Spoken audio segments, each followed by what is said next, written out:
Hi welcome to the YouTube channel Sai Edu Pharma. आज के इस वीडियो में हम देखेंगे एडिटिव्स ऑफ कैप्सूल्स। सबसे पहले हम बात करेंगे कि कैप्सूल्स एक्चुअली होते क्या हैं। तो आप सभी को पता है टैबलेट्स और कैप्सूल्स जो है ये सॉलिड डोसेज फॉर्म होते हैं और इसमें मेडिसिनल कंपोनेंट्स होते हैं, इनर्ट सब्सटेंसेस होते हैं।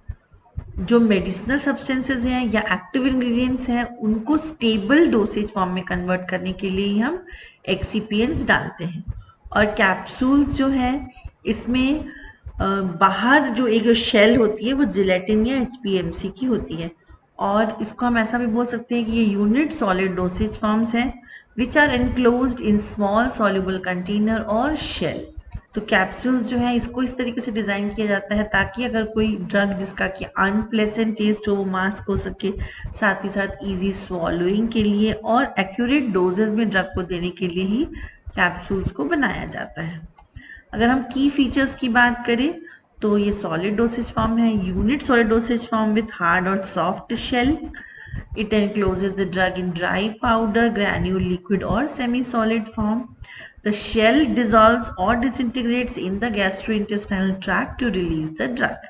अब बात करें हम एडिटिव्स की तो इसी को हम एक्सिपिएंट्स भी बोलते हैं, फार्मास्यूटिकल एड भी बोलते हैं और इनको ऐड किया जाता है एक्टिव कॉन्स्टिट्यूएंट के साथ जिससे कि जो फॉर्मूलेशन है वो स्टेबल बने, इफेक्टिवनेस इंक्रीज हो, मैन्युफैक्चरिंग फीजिबिलिटी हो और पेशेंट एक्सेप्टेबिलिटी हो। ये जो एडिटिव्स होते हैं ये अलग अलग होंगे अगर हमको हार्ड जिलेटिन कैप्सूल बनाना है या सॉफ्ट जिलेटिन कैप्सूल बनाना है। तो जैसे ये हार्ड जिलेटिन कैप्सूल है इसमें आप देखें तो इसमें एक बॉडी और एक कवर होता है और ये हार्ड होते हैं बाहर से। सॉफ्ट जिलेटिन कैप्सूल इस तरीके से होते हैं ग्लोब्यूल जैसे और ये अलग अलग नहीं होते हैं। अब हम एडिटिव्स की बात करें तो सबसे पहले हम बात करेंगे हार्ड जिलेटिन कैप्सूल्स में कौन कौन से एडिटिव्स यूज होते हैं। तो इसमें फर्स्ट आता है डाइल्यूएंट या फिलर। तो इसमें एग्जाम्पल है लैक्टोज, माइक्रोक्रिस्टलाइन सेलुलोज और स्टार्च। बेसिकली डाइल्यूएंट्स जो है वो बल्क को इंक्रीज करने के लिए यूज किए जाते हैं जब ड्रग या एक्टिव कॉन्स्टिट्यूएंट की क्वांटिटी बहुत स्मॉल होती है।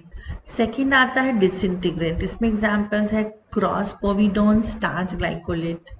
ये हेल्प करते हैं कैप्सूल्स को जिससे कि उसका कंटेंट जो है वो ब्रेक हो सके, टूट सके ताकि जो इंजेक्शन है, ड्रग रिलीज है वो अच्छे से हो सके। नेक्स्ट आता है लुब्रिकेंट या ग्लाइडेंट। इस पे एग्जांपल है magnesium stearate, talc, colloidal silica.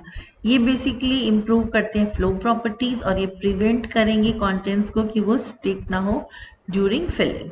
Next है वेटिंग एजेंट। इसमें एग्जांपल है सोडियम लॉरेल सल्फेट। ये इंप्रूव करता है dissolution of poorly soluble drugs. इसके बाद नेक्स्ट आते हैं स्टेबलाइजर्स या प्रिजर्वेटिव्स। एग्जांपल है पैराबीन्स एंड सल्फाइड्स। ये प्रिवेंट करते हैं माइक्रोबियल ग्रोथ एंड ऑक्सीडेशन को। फिर है कलरेंट या opaquant. Example titanium dioxide, FDNC colours. ये प्रोवाइड करते हैं कैप्सूल को कलर और साथ ही साथ लाइट से भी प्रोटेक्ट करते हैं। फिर आता है plasticisers for shell. Example glycerine, sorbitol. ये इंप्रूव करते हैं flexibility of the capsule shell if needed. अब बात करेंगे हम additives of soft gelatin capsules.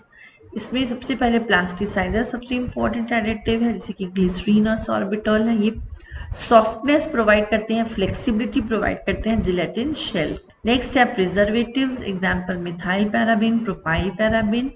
Preservatives का मेन काम होता है कि माइक्रोबियल कंटामिनेशन से प्रिवेंट करें। नेक्स्ट आते हैं कलरेंट्स एंड ओपेकेंट्स। इसमें टाइटेनियम डाइऑक्साइड, आयरन ऑक्साइड्स हैं। ये कलर देते हैं और ओपेसिटी देते हैं कैप्सूल शेल्स को। फिर है sweeteners and flavouring agents. Example है सैकरिन, मैनिटॉल फ्लेवर्स। ये टेस्ट को इम्प्रूव करते हैं, साथ ही साथ पैलेटेबिलिटी इम्प्रूव करेंगे स्पेशली फॉर च्यूएबल कैप्सूल्स। फिर है antioxidants. Example butylated hydroxytoluene and BHA. They prevent oxidation of drugs और ऑयल्स इनसाइड द कैप्सूल। फिर है सॉल्युबलाइजर्स और wetting agents. Example polysorbates, SLS.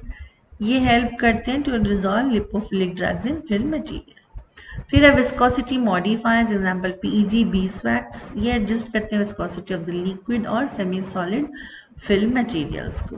तो अगर हम बात करें कि और ज़्यादा किसमें क्या क्या मेन कंटेंट होते हैं उनके कैप्सूल के शेल्स में, तो जिलेटिन होता है जो कि बेस मटेरियल होता है शेल के लिए। वाटर होता है जो सॉल्वेंट होता है फॉर जिलेटिन। प्लास्टिसाइजर्स होते हैं जो प्रोवाइड करते हैं इलास्टिसिटी और ओपेसिफाइजर है कलरेंट्स होते हैं for aesthetic and light protection purposes. तो ये थे important additives which are used in capsules. Thank you so much. Stay connected with Sai Edu Pharma.